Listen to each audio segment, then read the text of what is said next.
Welcome back. We have a very distinguished panel of government ministers, and there sure is lots to talk about.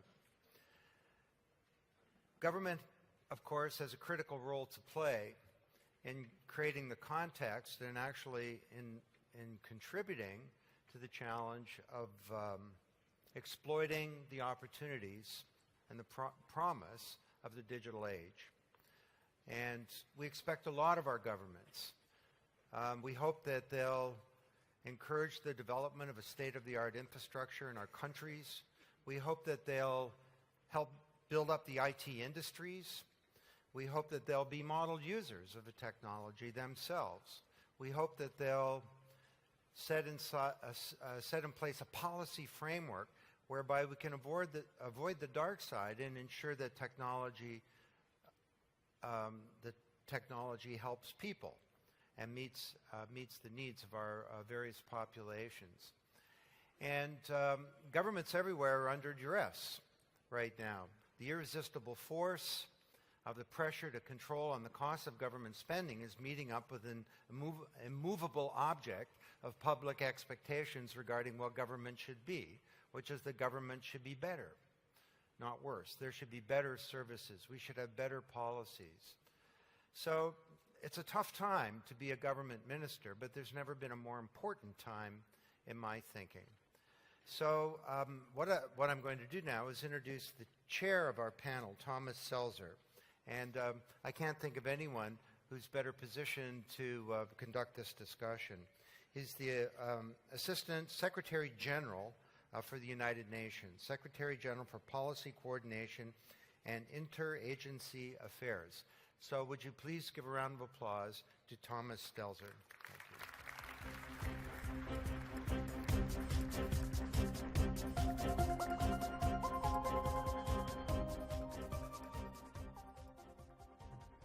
Good afternoon. At the United Nations, we have a very strong interest in this conference. In our efforts to implement the Millennium Development Goals in the 3 years and 3 months remaining, we need strong partners, and we believe that information technology is the strongest accelerator we can think of.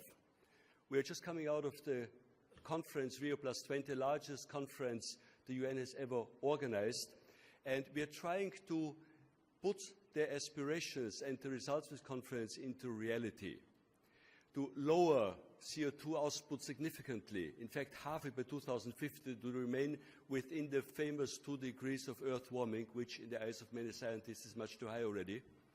But at the same time to expand the economy so that we can create jobs for the 1 billion people who is added to world population every 10 to 12 years. At the same time, of course, also diminish the social gaps and increase access to the economic gains of globalization. Now, to do all of this, IC is very important, and IC provides access. Our question is, how do we provide access for the vulnerable, for the largest sectors of society, to the gains of society? Inclusive development, sustainable development, built on 3 pillars, the social, economic, and the environmental pillar, but inclusive development. And IT can include. We know that we have a huge penetration of access to mobile telephones already today. Market is nearly saturated in the north. 79% of people in the developing countries have access, albeit only 34% in least developing countries. Also, cost can be a factor here. Whereas only the average cost in the north is only per user is only 2% per capita income to use the internet. It's much higher. It's 10% in developing countries and 25% in many African countries. And access to broadband internet can be 3 times the per capita income in parts of Africa. So how do we overcome that? We need new forms of partnership between public and private sectors. This is very necessary to expand into rural areas, to link those who need it, farmers everywhere, but not only farmers who can benefit, but also to improve and help to expand non-agricultural employment in rural areas. Many of these issues will be discussed in our round of IT ministers this afternoon. I would like to introduce our speakers now. Only by name and function we have decided for the sake of brevity and of content. We all have the biographies to read up if you like to do so. We also agreed to forego the principle of women's first today, but to go in an alphabetical order, which coincidentally puts the host country, Canada, first. And I greet the Minister of State for Science and Technology, the Honorable Gary Goodyear.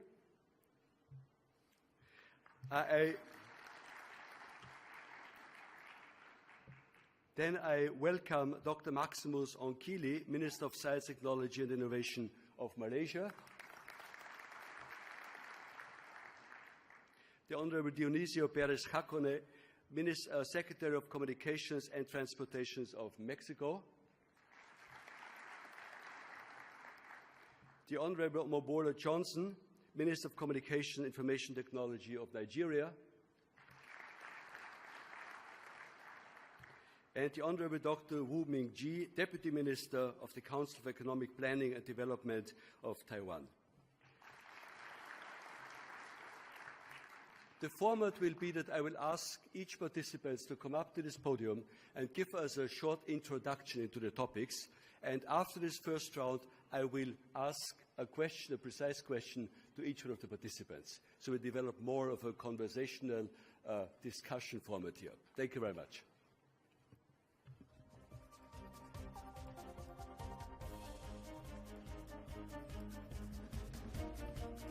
Bonjour, mesdames et messieurs. C'est un grand plaisir d'être ici avec vous.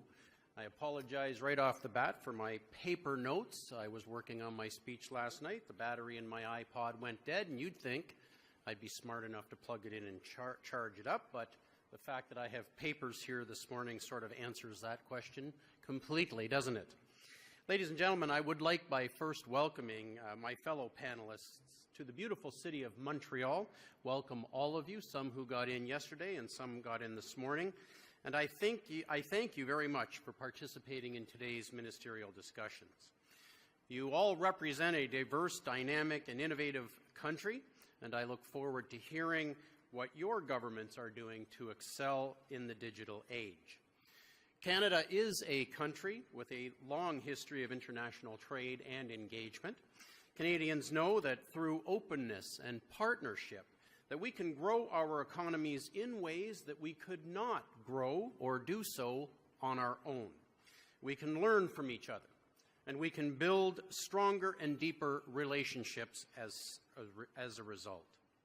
Now, of course, I'm stating the obvious by saying that information and communication technologies, ICT, have been genuinely transformational, enabling rural farmers to find the best prices for their goods, connecting youth from every continent and country in the world in conversation and in learning, and creating high-value jobs across our country and all around the world. The growth in this sector has driven incredible change, and without a doubt, these changes will continue to multiply and improve our lives and the lives of the next generation in ways that we cannot yet imagine. Now, in the coming days, we will hear from global thinkers about what innovators and countries around the world are doing. This Congress allows us to discuss how technology improves society and creates business opportunities in key sectors like manufacturing, healthcare, education, and so many others. It allows us to exchange ideas on how we could further maximize our participation.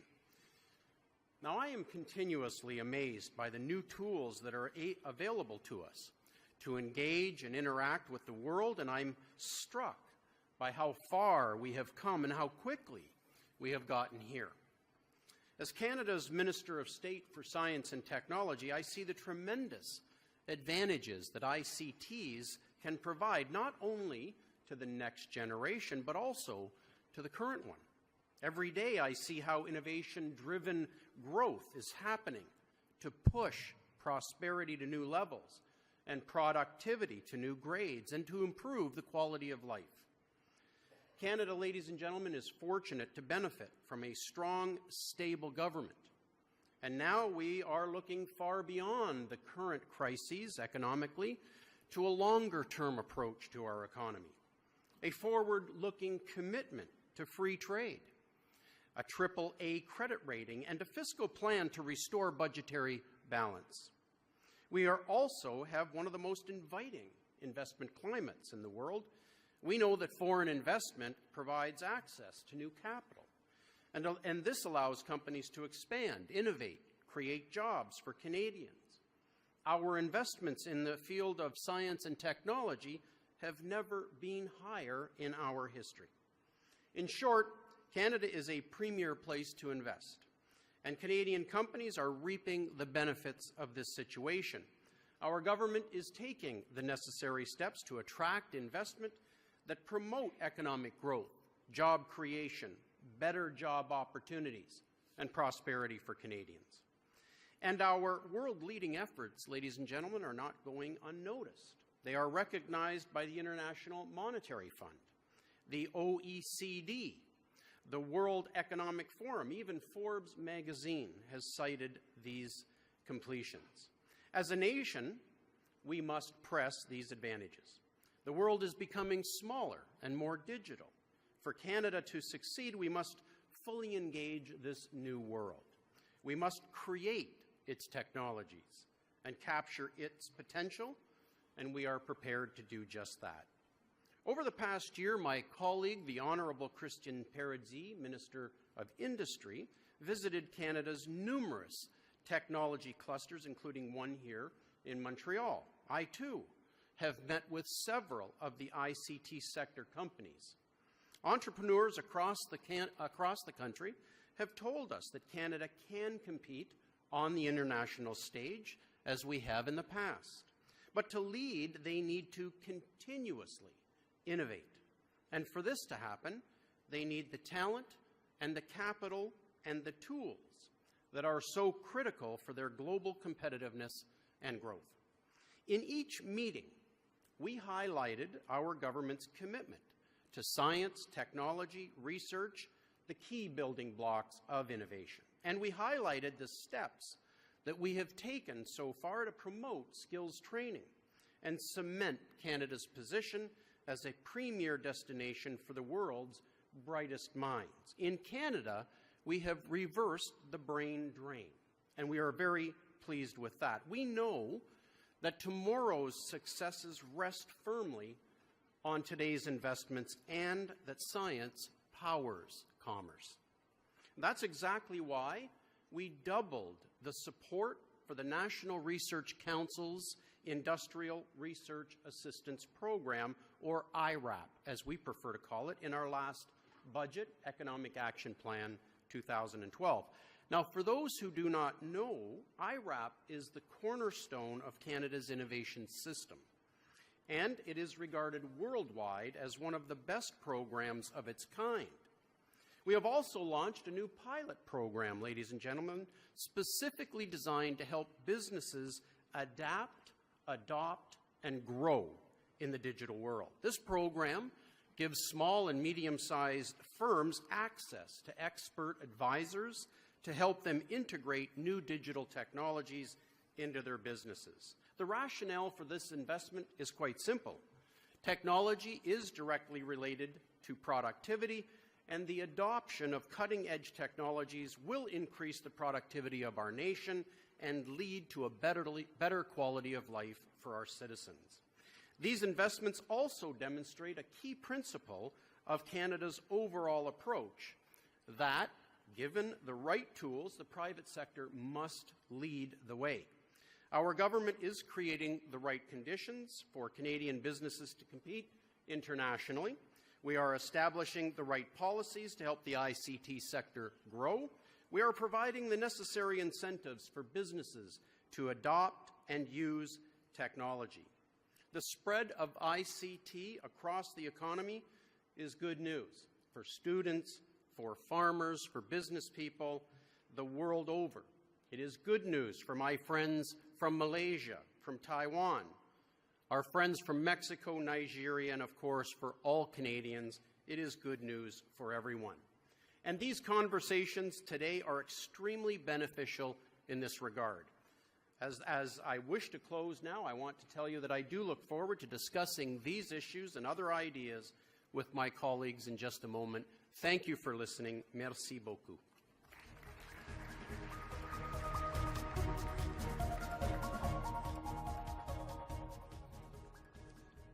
I thank Minister Gary Goodyear for his speech, and I have to say that thank you very much for staying within your time limit. You have an extra minute in the second round. I ask now Mr. Maximus Ongkili to come to the podium.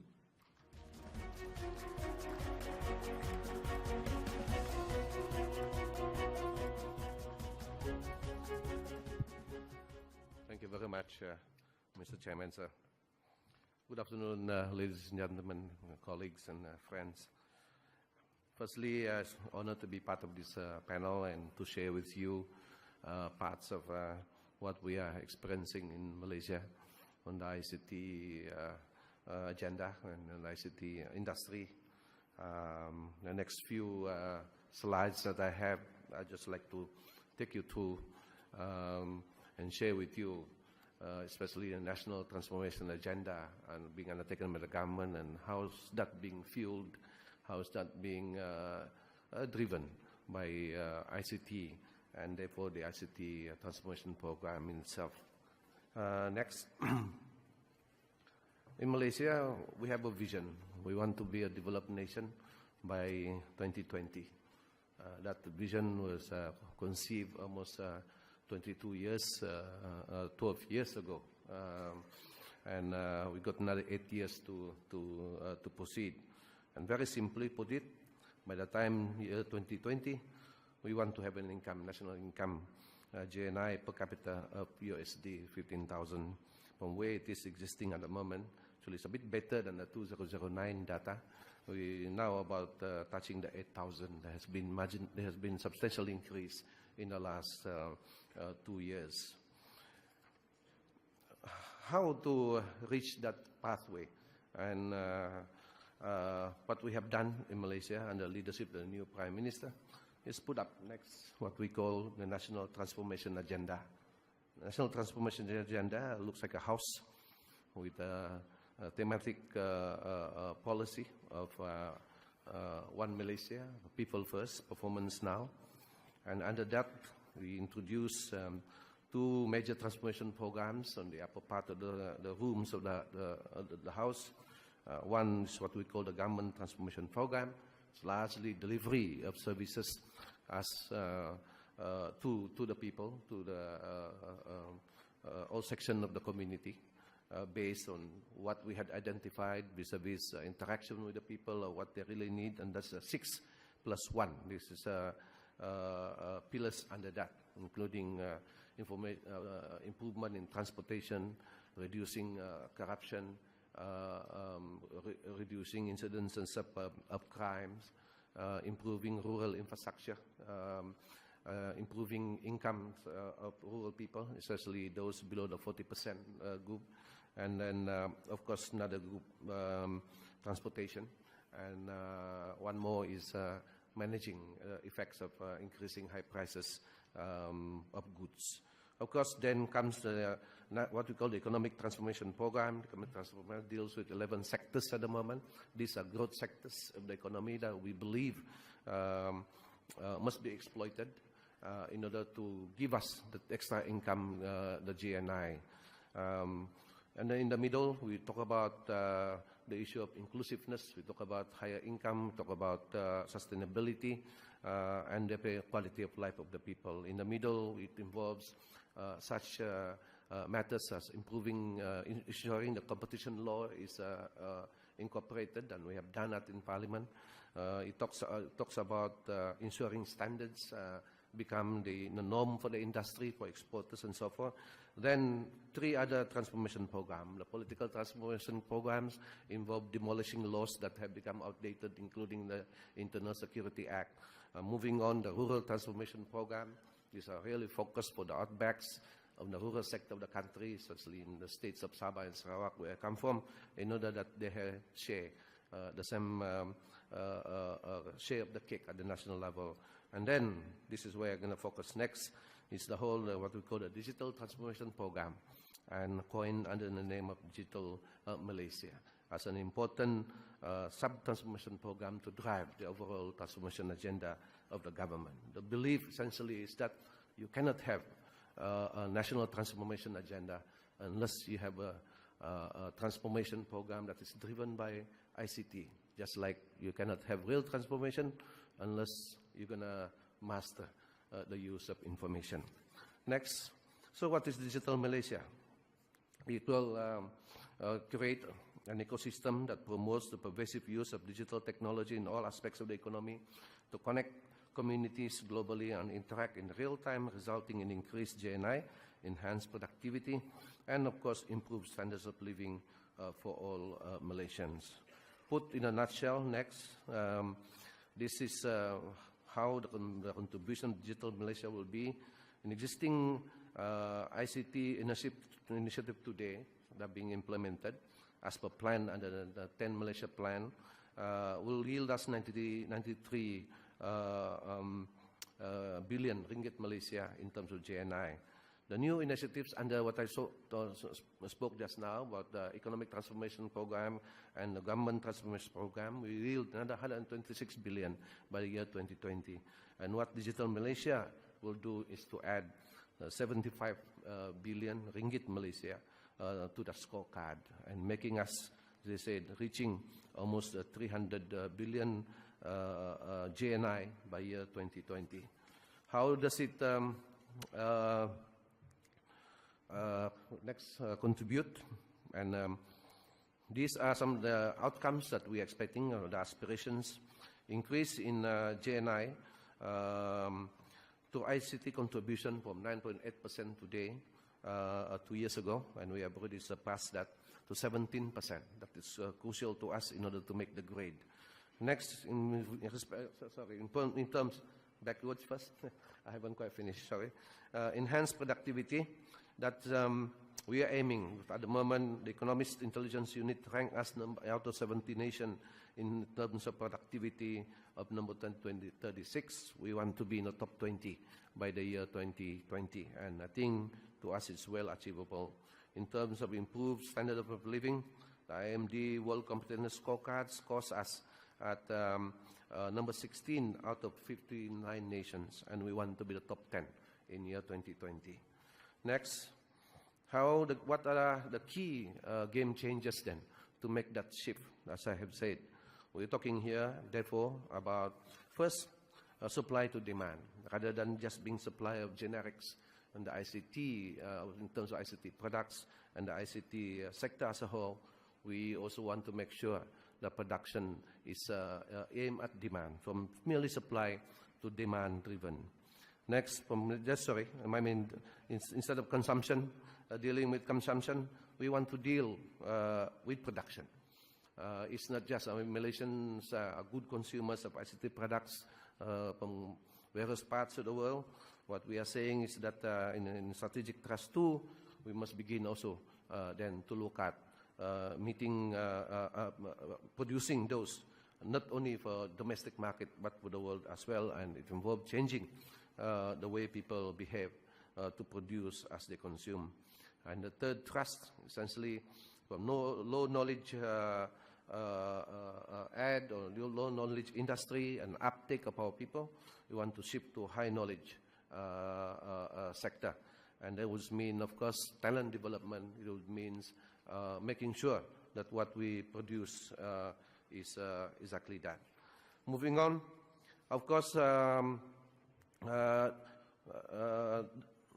the sector is in terms of infrastructure.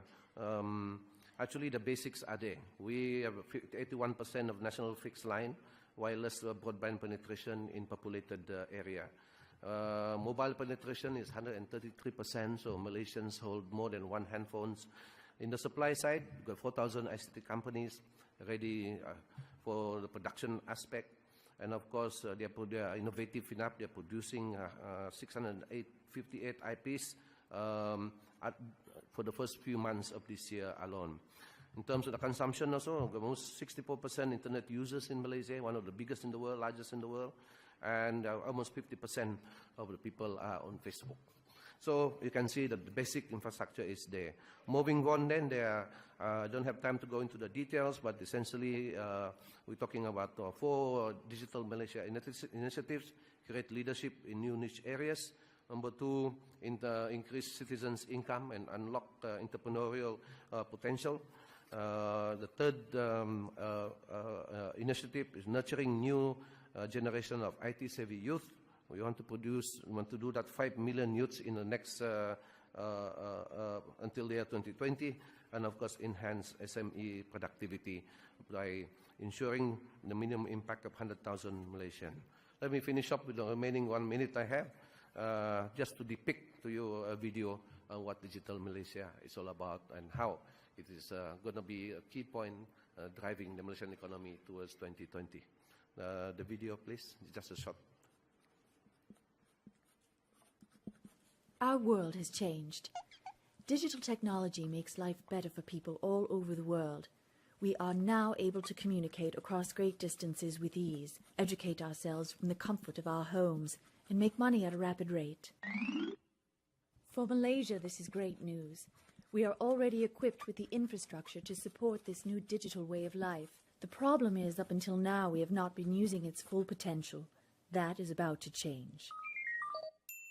Digital Malaysia is a countrywide initiative to create a vibrant digital ecosystem that leads to increased wealth, greater productivity, and a higher standard of living for all Malaysians. Our goal is to create 160,000 high-income jobs, provide resources for small and medium-sized businesses to help them access the full power of the digital economy, and double digital exports by 2020. This will require us to embrace 3 new ways of thinking about technology. Number 1, shift from consumption to production. There is no doubt we are already using and purchasing digital technologies. Now it is time to start producing and selling them as well. Number 2, move our focus from supply to demand.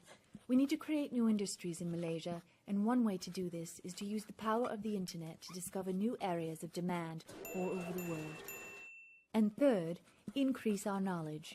We can be the next generation of innovators. We can be the talent key industries are looking for. We can be the leaders to a brighter future. To support these shifts in thought, Digital Malaysia is launching several projects this year.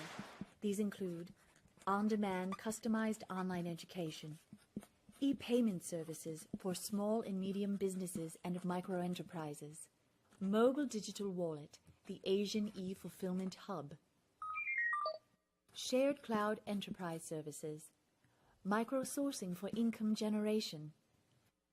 You can find out more about how you can access and benefit from these services at www.digitalmalaysia.my. And continue to periodically check back to see what new programs are being added as we move closer to achieving our goal by 2020. We now live in the digital age. Let's lead the world with Digital Malaysia.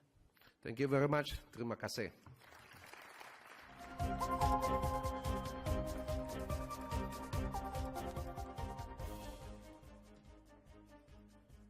I thank Minister Ongkili of Malaysia for this interesting presentation. And I think the fact that in Malaysia, internet users spend double the time at the internet than what they spend in front of TVs is very promising. I will now ask Minister Paradis of Mexico to come to the podium.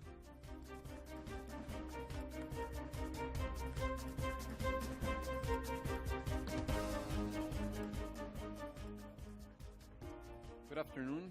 It's a pleasure for me to be here in this 2012, I should say, WCIT meeting. It's an honor for me to share this panel with my with other ministers, fellow ministers from other countries, and good afternoon to you all.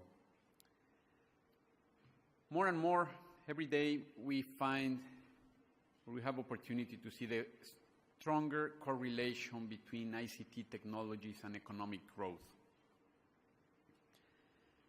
If we look at GDP and ICT and broadband correlation, for example, there is a World Bank study that states that for every 10 percentage points in penetration, broadband penetration, GDP in developing countries tend to increase close to 1.4%. And we can find other correlation studies between broadband and employment, productivity, exports, innovation, entrepreneurship, and of course with health, education, social capital development, SME development, among several other topics that have been studied. For us in Mexico, it is crucial to increase penetration of broadband and ICT development in order to grasp these benefits in the economy, in commerce, in financial inclusion, and so forth and so on. I want to share with you what we have been doing in Mexico, the strategy we have followed to increase ICT services and also to expand telecommunication services. But first, let me give you a brief description of our ICT industry in Mexico. The market value for information technology services in Mexico has grown continuously during the past years. It is estimated that IT services, the market value will reach around 17 billion for this year, and we are exporting 6 billion services, $6 billion in services. The academic and private sector, along with the government, have coordinated efforts for the development of 30 technology parks throughout the country. We have around 31 IT clusters distributed in 29 states, and we have around 2,500 IT enterprises in Mexico. Now, going back to the strategy, the public policies we have put in place. We have targeted or focused the actions in trying to solve three market gaps three gaps that we have identified. The first one we call the market gap, which refers to the difference between the current penetration levels and the ones that could potentially be achieved without direct government intervention. For that, we are trying to develop pro-competitive and technology-neutral regulatory frameworks to stimulate investments in new infrastructure, contents, and applications, and to rely on the private sector as much as possible. The second gap we are trying to overcome is what we call the access gap, and refers to isolated locations or low income or under vulnerable situations where it is not commercially viable for the private sector to be present. But in these cases, we have been trying to identify those cases where it's viable from a socio-economic point of view. And in order to solve this gap, we have put in place several actions through PPP schemes, joint state and private sector actions, or through subsidies from the government to try to reach or connect these rural areas. The third gap is called the usage gap, and it exists even with access to broadband and requires digital knowledge and training as well as useful contents for the user. In other words, it is not sufficient to have connectivity. It is necessary to know how to use it, to become a user, to learn about the new technologies. Let me give you some examples of the actions in each of these gaps. For the market gap, we have put in place recently 6,500 government buildings to market operators in mobile and fixed telecommunications so that they can use these government buildings to install the telecommunications equipment. And we simplified the process, and we have found that this reduces market entry significantly. We facilitated rights of way along highways to install fiber optics. We concessioned the part of dark fiber lines of more than 20,000 kilometers that goes throughout Mexico for interurban transportation services. We have declared certain spectrum bands as open bands, such as the 71 to 76 and 81 to 86 gigahertz. We recently undertook a consultation, national consultation, to rearrange the spectrum in Mexico. We have concessioned 90 megahertz in the 1.7 and 1.9 gigahertz bands that increase the capacity of mobile operators by 60% from what they used to have at that moment. And of course, we're strengthening regulatory decisions to increase competition and to have a level playing field.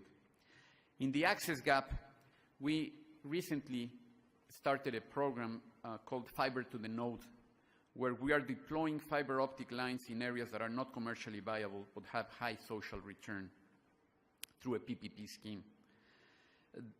The National Power Utility is expanding its fiber optic network to achieve redundancy and offer new interconnection points to private operators. We are connecting broadband in over 36,000 sites throughout the country.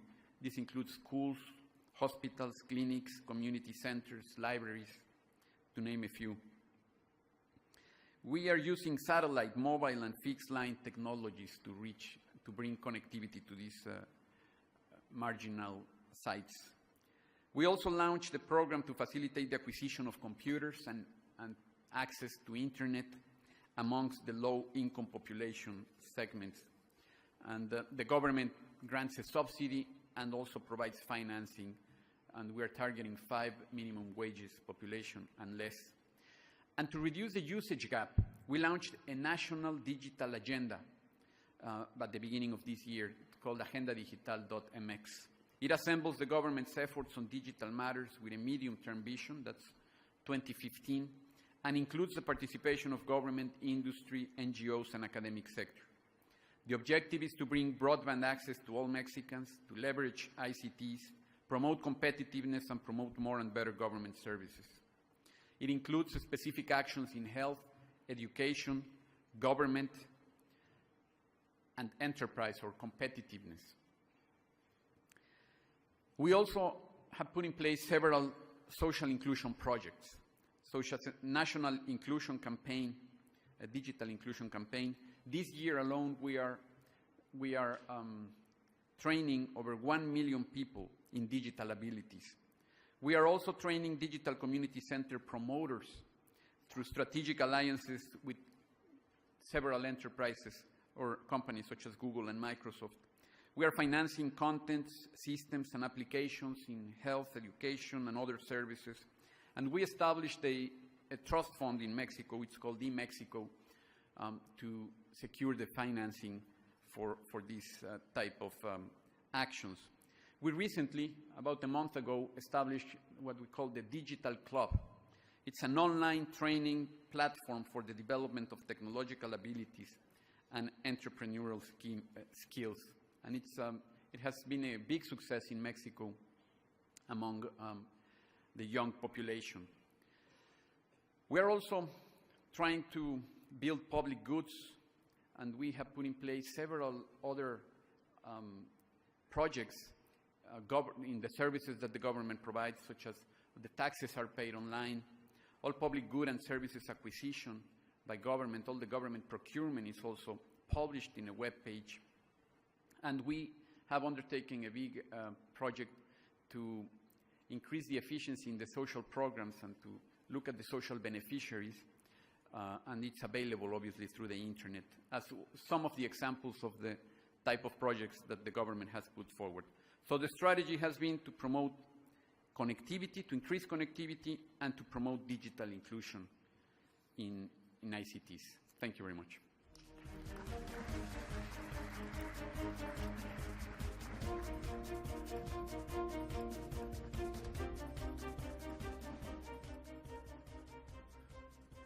I thank Minister Perez Jacome for this contribution, which was perfectly on time, I have to say. Very well timed. Now I would like to invite the Honorable Omobol Johnson of Nigeria to take the floor.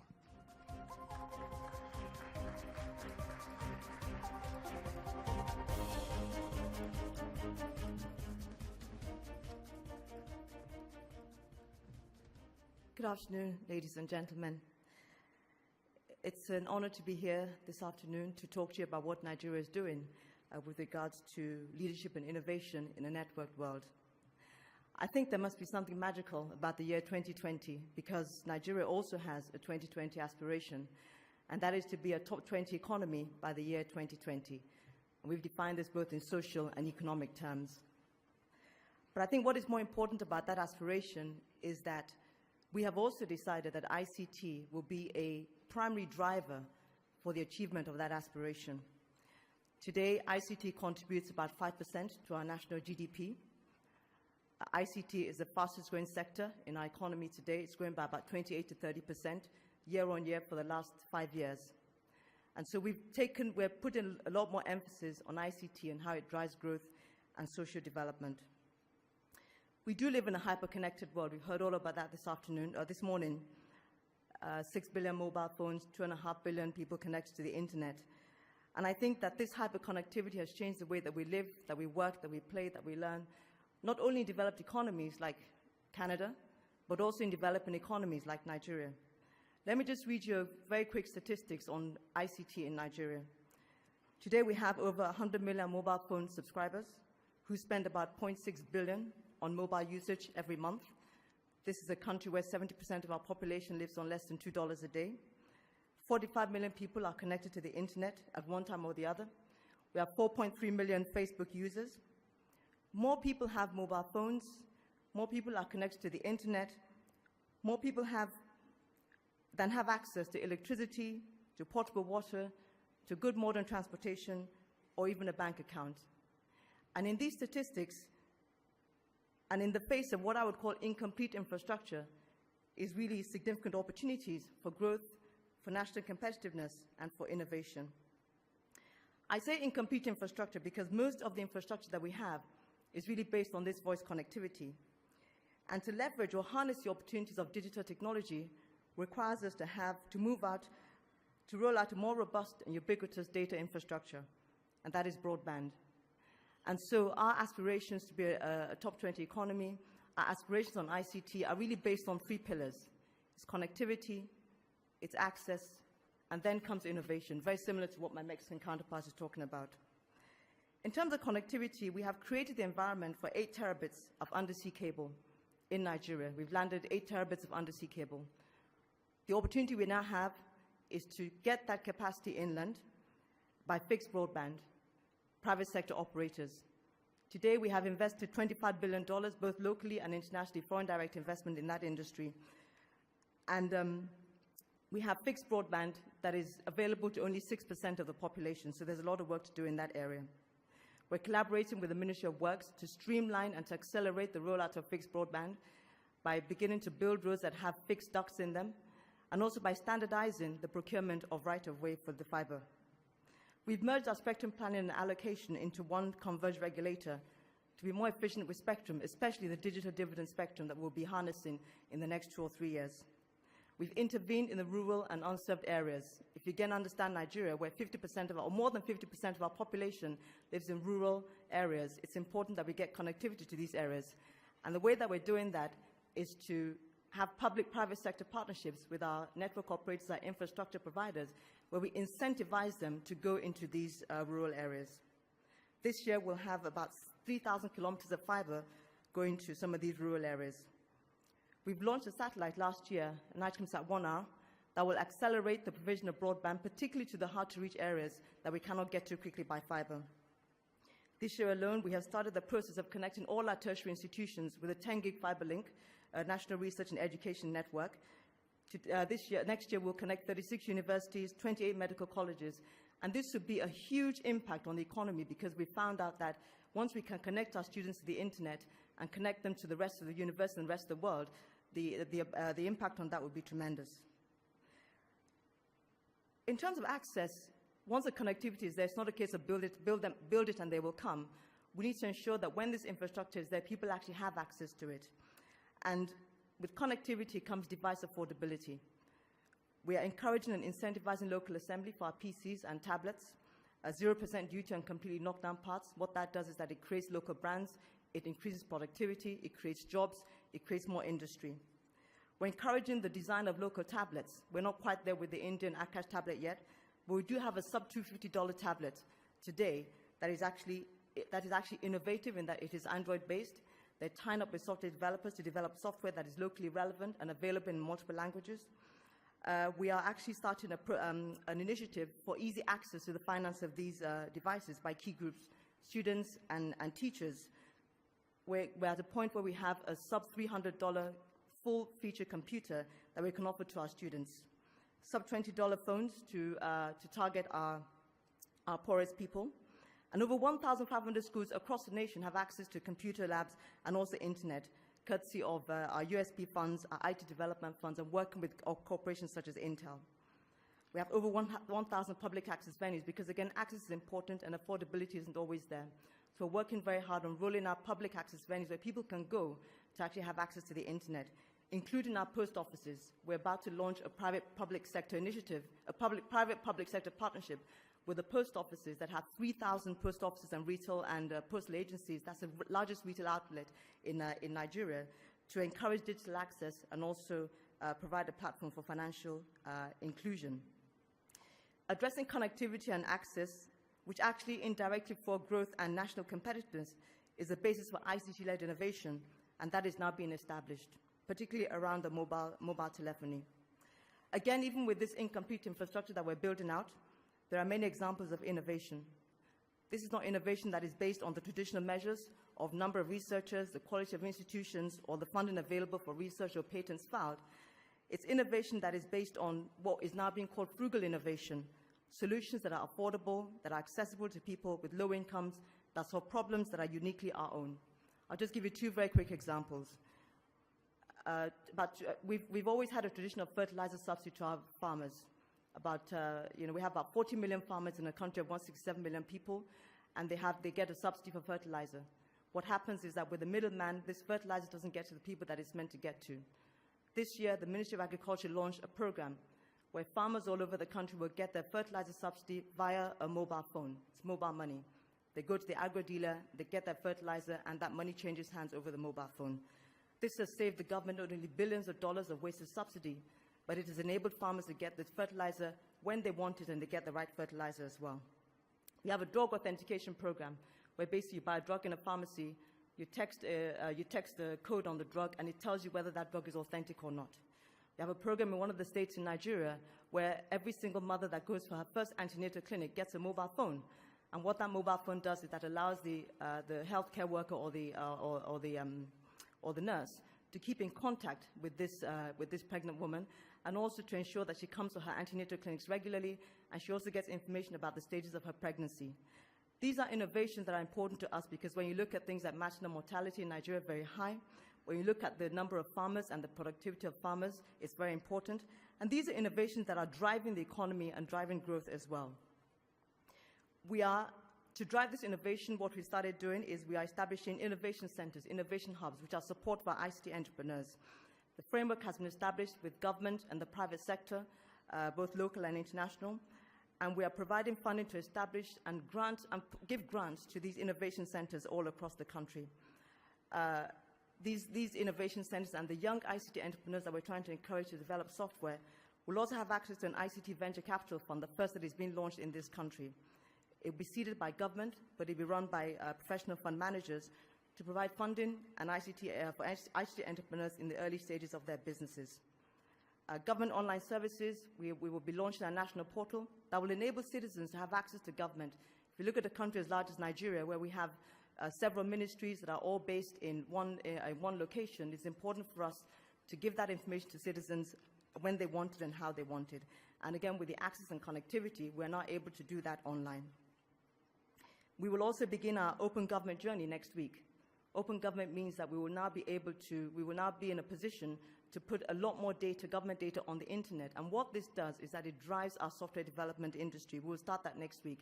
We saw the impact of this a year ago when we published our national budget on the internet. And basically, the amount of software, the amount of application that came out of helping people who couldn't go through pages and pages of numbers to understand the budget and understand how that budget impacted them.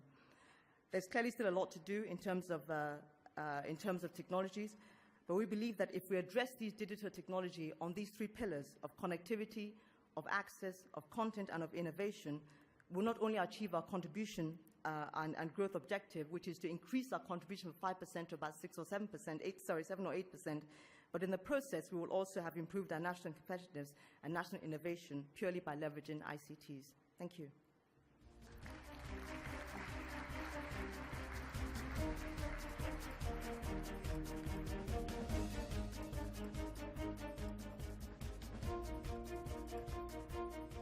Thank you very much, Minister Oreboma-Johnson, for your presentation, full of very interesting examples. I liked most the one referring to small-scale farmers.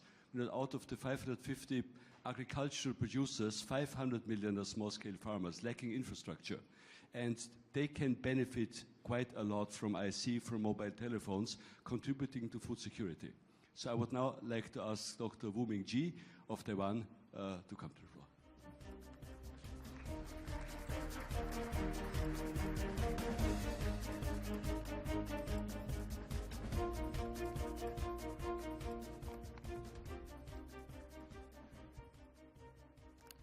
Dr. Stelz, Ministers, ladies and gentlemen, it's my honor today to represent Taiwan delegation to join this forum, and I'm very pleased to take this opportunity to introduce to you Taiwan's digital strategy, which will play a key role to help intelligent Taiwan become a reality in the future to come.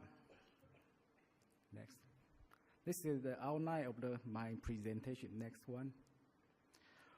First of all, I would like to give you some essential facts about Taiwan's ICT industry. Taiwan is a small island with 23 million people. Although with limited natural resources, we have very competitive ICT industry and are known for our efforts in building an information society. For example, Taiwan's PC penetration rate is 98%. Internet users are about 11 million people. Percentage of households with internet access is over 80%. Mobile phone penetration rate is 124%, and mobile broadband penetration rate is about 70%. As you may know, that there is a so-called the factor endowment theory in the economics, which is one of the key elements for a country to continuously promote her economic growth. Therefore, based on the factor endowment theory, if a country would like to develop the digital economic, it must have a factor endowment for digitalization first, and Taiwan has a very solid foundation for digitalization. Next, previous one. Next, I will brief Taiwan's ICT achievement. Next one. Next one. Okay. Next, I will brief Taiwan's ICT achievement, which have been highly recognized worldwide. For example, Taiwan ranks third in the WEF Global Competitiveness Report. We are ranked ninth in the innovation sub-index. Taiwan also ranked 11th in another WEF Network Readiness Index. As far as IMD is concerned, Taiwan ranks 6th in World Competitiveness Ranking and 3rd in Asia. There's also a Profit Opportunity Recommendation Index from the Business Environment Risk Intelligence, BERI. Taiwan ranked 3rd worldwide and 2nd in Asia. In terms of e-government, Taiwan ranked 10th worldwide, 5th in Asia, in the Japan's Waseda University. Despite of those achievements, Taiwan will continue to stay alert to confront any challenges ahead. So this is why the Intelligent Taiwan project is developed with a vision to transform Taiwan into a ubiquitous network society that is safe, convenient, healthy, and human for our citizens. The project aims to establish an intelligent infrastructure, develop innovative IT services, provide a quality and convenient living environment, and achieve carbon reduction and energy efficiency objectives. In addition, the projects have set up several goals. For example, the first one, 7.2 million households with optical fiber network connection, 80% of households with 100 mega high-speed internet access by 2015. Second, e-government service to reach 70% user certification rate by 2016. Third, in 2016, 65% of citizens aged over 15 can enjoy e-government service with a 70% user certification rate, and internet access in the rural area to reach 67%. Fourth, accumulated cloud investment, especially R&D investment from the private sector, to reach New Taiwan dollars 100 billion by 2014. In order to implement the Intelligent Taiwan project, we developed a strategy called WISDOM, Wisdom, where W stands for wireless and broadband convergence strategy. I is for smart living industry. S is for superior e-government service. D is for demand-driven applications. O is for equal digital opportunities. M is for manpower cultivation. This strategy is designed for making intelligent Taiwan become a reality. Next, I will elaborate each component of the Wisdom strategy. Regarding the W strategy, it's focused on setting up wired and wireless broadband network and convergence, promoting the Internet of Things, and establish a low-cost, high-quality broadband environment. In this strategy, high-speed Internet broadband access is essential, and three key factors are: the first one, we need to establish next-generation network, such as fiber optic network, and wireless broadband, and also cable network. And the second one, we must to effectively use the network resources, such as frequency spectrum, IP addresses, etc. And the third, we need to develop convergence technology, such as convergence of heterogeneity networks, standardization of communication interfaces. Next, I strategy focuses on how to effectively use innovative business model for industrials, like such as disaster prevention and recovery, healthcare, intelligent traffic system, smart grid, and smart logistics, and so on. In particular, we pay high attention in digital applications associated with basic needs for livelihood, such as utilities, gas, oil, and disaster prevention and monitoring systems, or strategic investment by the government and or by the enterprise sectors. Next one. The strategy, S strategy emphasizes on e-government service integration. We want to encourage citizens' participation and enhance the society mutual trust. So related tasks include the first one, which we will try to enhance the process re-engineering, resource sharing, and cross-department collaboration. And the second one, we want to encourage the users' involvement, consider the capability of local governments, and also encourage the private sector's involvement. And the third one is we try to redesign public service with an aim to expand citizen-centric service coverage with emphasis on proactive, classified, and full services. And this strategy focuses on promoting ICT services based on daily needs of citizens in the area of food, healthcare, housing, and transportation, and to achieve carbon reduction and energy efficiency objectives. Based on the digital convergence, we will develop Internet of Things and intelligence network in order to foster several smart applications such as food traceability, smart healthcare, smart living, and intelligent transportation systems. Our strategy Through our strategy, we hope to develop affordable ICT devices and applications for disadvantaged groups and to ensure equal opportunities. Related tasks increase the ICT infrastructure in rural areas, more training classes, e-learning contents for individuals and small and medium-sized business, building digital opportunity center and public kiosks to ensure higher computer and internet usage rate in the rural areas, as well as the disadvantaged groups. M strategy, which is designed to enhance the reading and IT capability, encourage lifelong learning concept, and cultivating next generation manpower. And actually, we are planning a cloud system try to integrate the manpower cultivation activities. So above is a briefing of Taiwan's digital strategy that we are currently working on. Hopefully, it can bring initiative for later discussion. Thank you very much.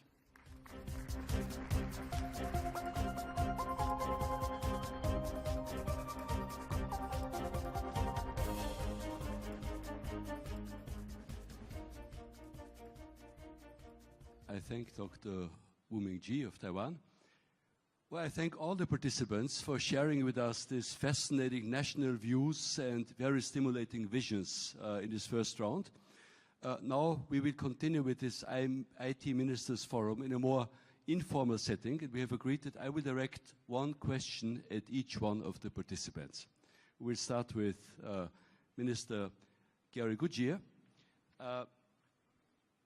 How could governments better engage the private sector to nurture IT-enabled innovation, create jobs, and make the economy more productive? And don't forget, you have 1 minute extra from the first round. Thank you very much. That's a very interesting question, a good question. The answer is easier to state than it is to get done. In Canada, what we have done, the Prime Minister is very critical on us going out, consulting with the private sector, try to find out what it is that they are doing, what they're not doing, why they're not doing it, and try to come up with the tools that we can use to influence private sector behavior. Now, some of those tools that we've adopted, I've already mentioned a few of them. We've doubled the funding to the IRAP program, which is industrial research, to get our private sector to do more research. We have just completed a study on what government programs are doing a good job of encouraging and incenting businesses to do their own research and which programs are not doing that well. We're now in the process of making policy changes in that regard. We have a program to encourage businesses to adopt the latest and greatest technologies.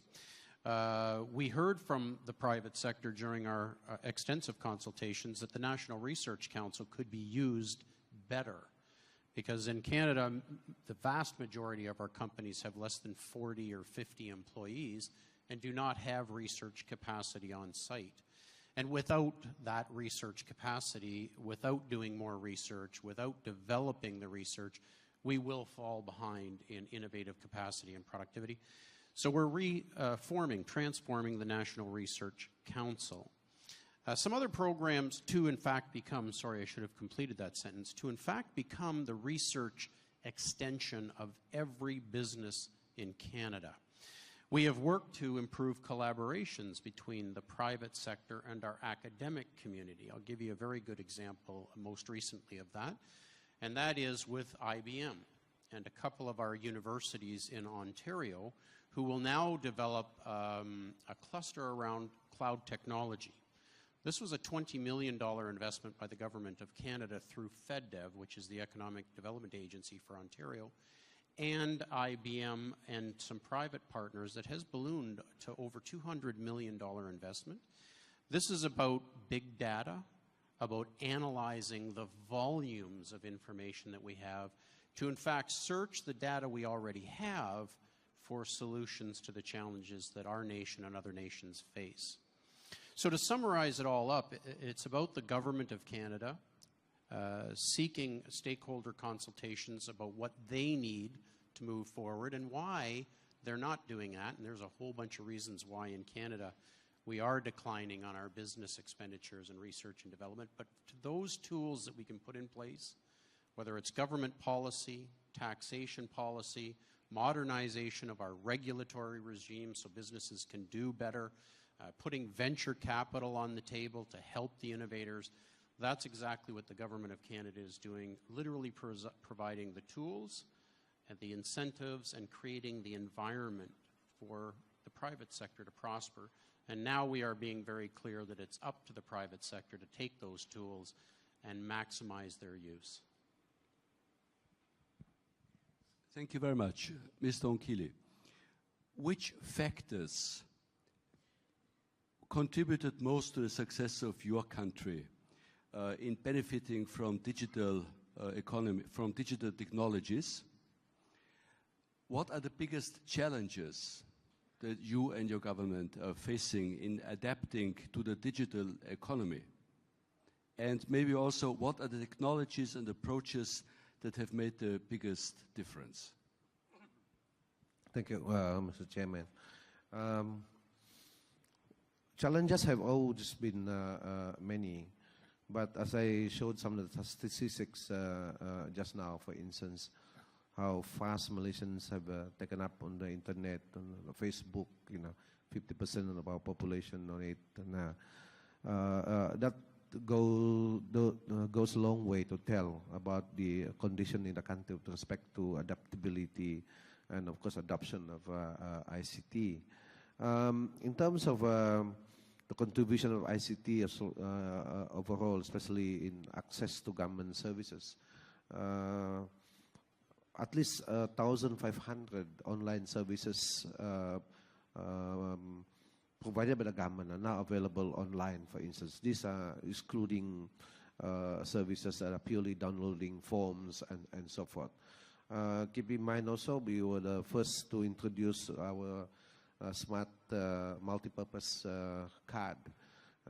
It's a legacy from the British when we had identity cards. But today, we found that system extremely useful.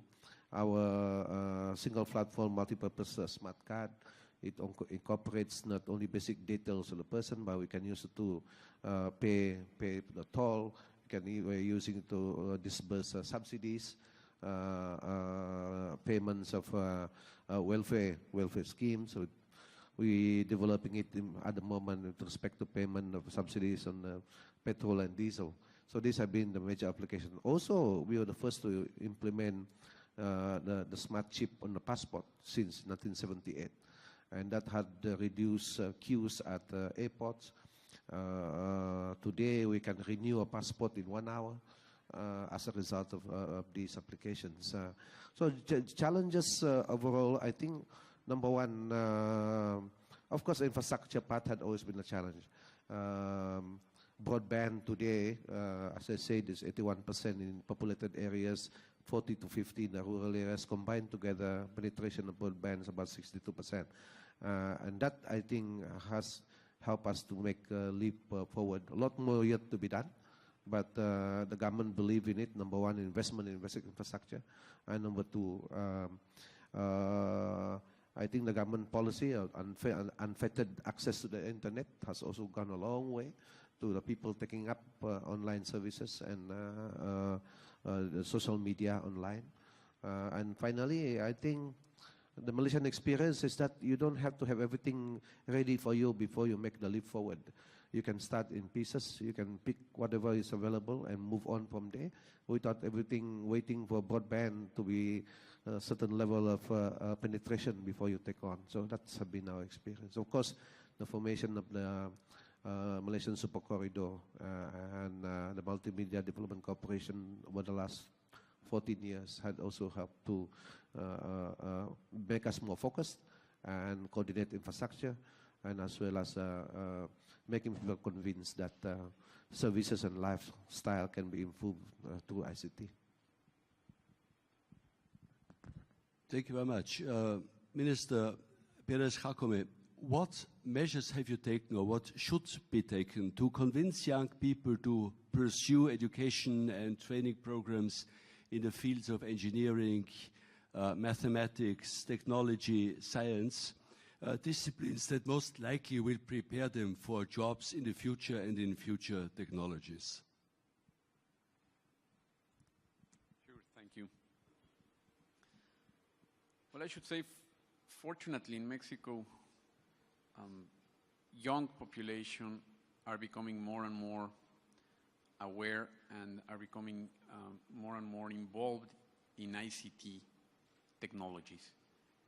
This has to do in the first place with providing more connectivity and increasing broadband. Let me share some figures with you. If we go back 5 years ago or 6 years ago, overall broadband penetration in Mexico, fixed and mobile, was around 2.9%. Now the latest figure a month ago, it's 21%. And we're growing mobile broadband. It's close to 80% per year. So there is a very important development going on that front. Now, the young population are fortunately also choosing more engineer and related careers. Let me share that in Mexico, every year we have over 115 engineers graduated. That's more than other countries like Brazil, like the UK, Germany, probably Canada. And out of those 115,000 engineers or people with technical careers, 65% are in the ITC sector. Now, we are also doing our work, our job from the government's point of view. For example, we are right now in the process of deploying a metropolitan high-capacity network for broadband to include over 1,000 sites that include public universities, all the major universities, and development and research and development centers. And we will have very high capacity. Bandwidth will go from 100 megabits per second to 10 gigabits per second, and it will be deployed in the next 6 months.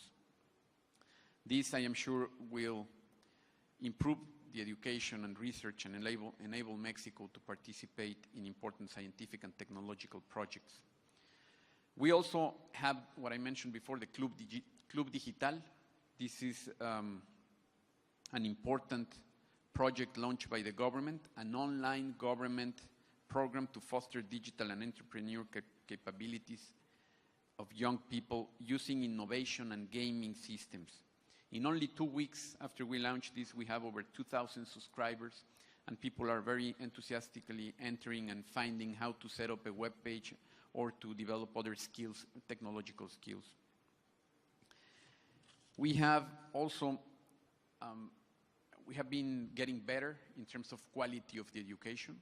I know it is not sufficient yet, but for example, we increased from 2006 to 2012 the percentage of the elementary school students rated as good or excellent in math went up from 17.6 in 2006 to 44.3% in 2012 in a national test that we carried out in Mexico. And within high school students, in math, the percentage of students rated good or excellent went up from 15.6% in 2008 to 30.8% in 2012. Now, we're also seeing that there is a growing demand for labor, for specialized labor in Mexico. Fortunately, the type of industries that have been establishing in Mexico are demanding more and more jobs, technologically oriented. The productivity of manufacturer workers in Mexico went up from 13.2% in January 2009 to 2012. I mean, 13.2% from 2009 to 2012.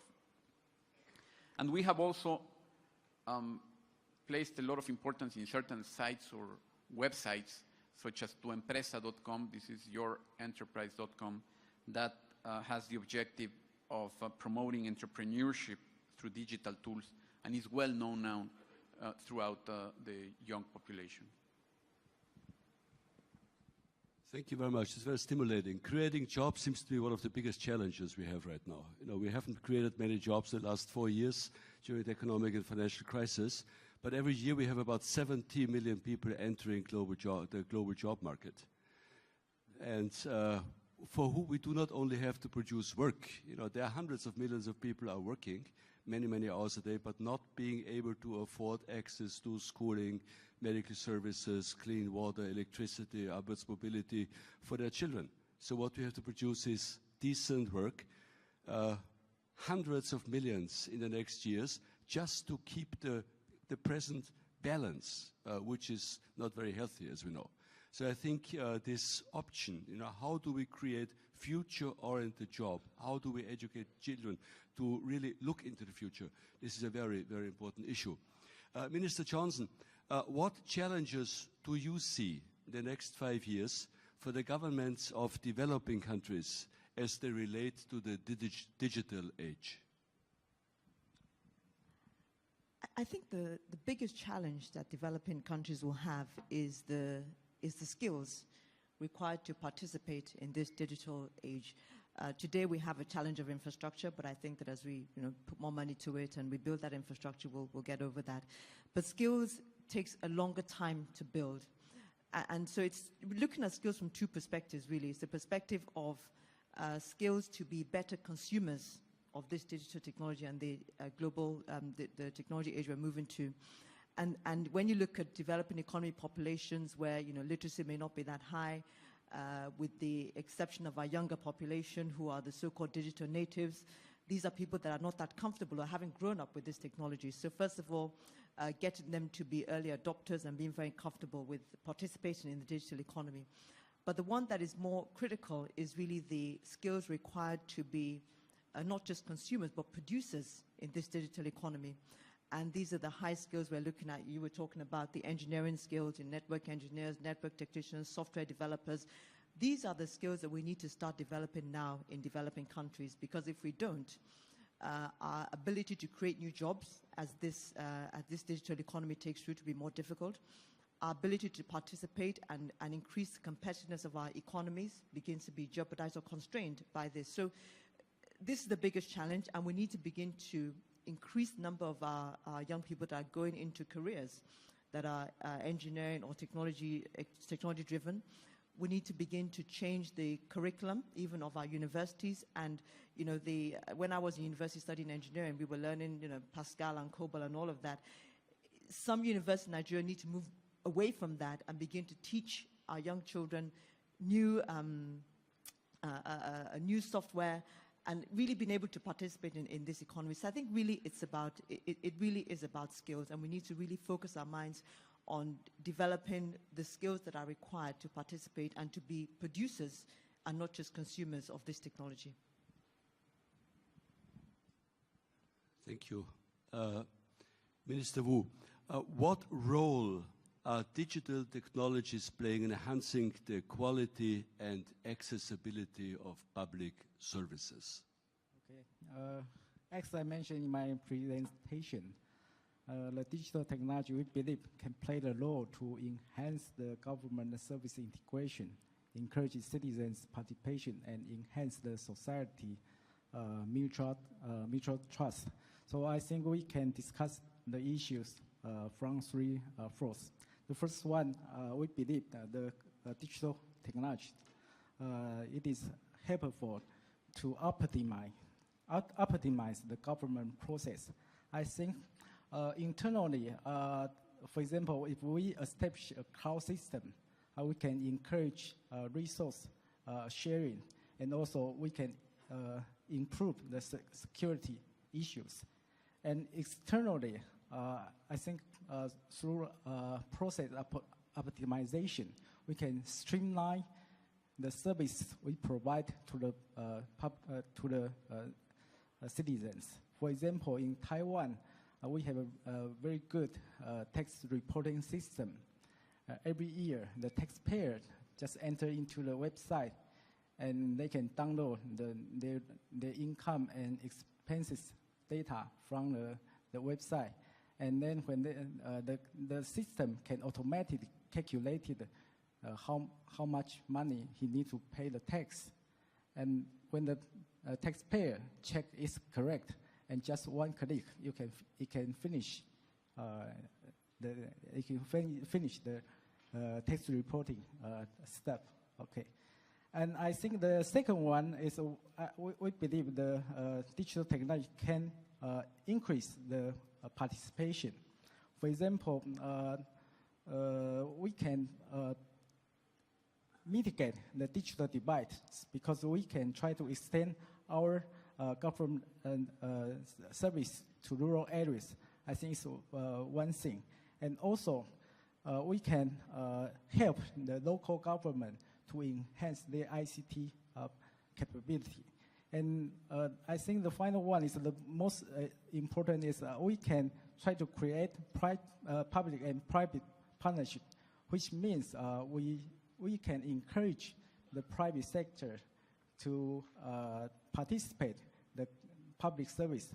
I think the one example is related to open data. I think open data is not just to open the information to public users, but we can try to utilize the government data to encourage private company to develop applications. For example, the location service to provide such kind of service to citizens for better for their smart life. Okay, and I think the third one we also can see the digital technology can be helpful to improve the public service certifications. For example, we can create citizen-centric service coverage based on the 3A concepts. So it means any device, any network, and any place we can provide service to the citizens. I think currently we can try to design government service through any digital devices such as a smartphone, pad, kiosk, or digital signage. And even we can develop apps, such kind of things, to help the citizen to access the government service. I think it's my comment. Thank you. Thank you very much. I think we're in a good way here. More and more governments, I think 179 governments globally, have provided information via their national portals on many areas of interest, on law, policies, and other documentation. And by also, since more and more governments have adopted or are ready to adopt broadband policies, the issue of access might maybe not be resolved, but we might move ahead on that. And if we also get to control the cost, this will really move us ahead. Ladies and gentlemen, you have heard presentations now by IT ministers who have provided leadership and a strong will for innovation, as was the topic of our IT forum here. So I think that augurs quite well that governments are willing and conscious of improving their cooperation and enhancing public-private partnerships. I think we in the United Nations believe that not one sector can resolve the big issues today. The United Nations, we are an intergovernmental organization, we will always be. But after having dealt with governments for many decades, we have recognized, we become aware of that our charter says not we the governments of the United Nations, but we the peoples of the United Nations. And we will only move forward if we bring all the stakeholders together, all of those who have an interest and something at stake in finding solution to the large challenges that we are all facing.